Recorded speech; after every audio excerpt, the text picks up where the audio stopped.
Salut, c'est Cosmic Watch. Aujourd'hui, on va parler des scies pliantes et en particulier de la Fiskars SW75. Alors, pour couper un tronc, on peut tout à fait utiliser une lame, une hachette ou autre chose et couper à la volée. Par contre, ça se fera au prix de pas mal d'efforts et de parfois quelques ampoules. Après, pour s'attaquer à des diamètres plus imposants, une scie et de rigueur, c'est quand même beaucoup plus simple, beaucoup moins dangereux, beaucoup moins fatigant. Donc celle-là, c'est donc le modèle SW75 qui fait 25 cm de long,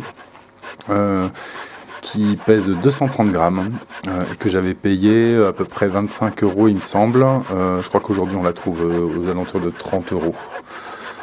Elle est assez ergonomique et j'en suis assez content.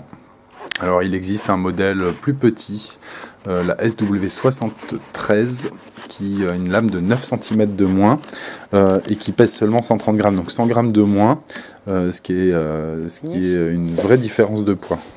Alors j'ai utilisé cette scie dans pas mal de contextes différents, elle m'a vraiment accompagné pendant à peu près 5 ans.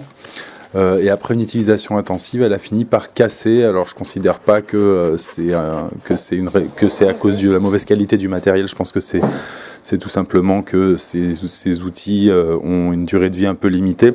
En particulier, la lame est très fine, ce qui lui permet d'être légère et aussi de pénétrer bien dans le bois.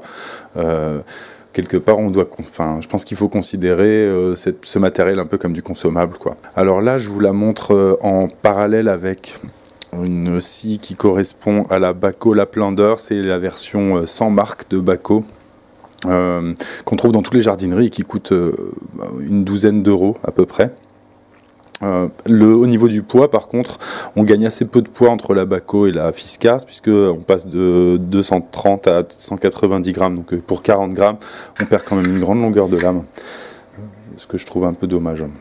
On remarque aussi au niveau de la lame que la Fiskars a des dents bien plus grandes. Là, on voit les mécanismes de verrouillage. La Bahco a des dents plus petites et qui permettent de couper dans les deux sens, alors que la Fiskars c'est plutôt seulement en tirant. A priori, ça fait que la Bahco est peut-être un peu plus polyvalente pour le bois très tendre, le bois vert. Après, cette scie est tout à fait suffisante en termes de longueur. Pour tout ce qui est couper des bûches pour le feu, de diamètre raisonnable, faire du travail un peu plus fin pour fabriquer une cuillère par exemple.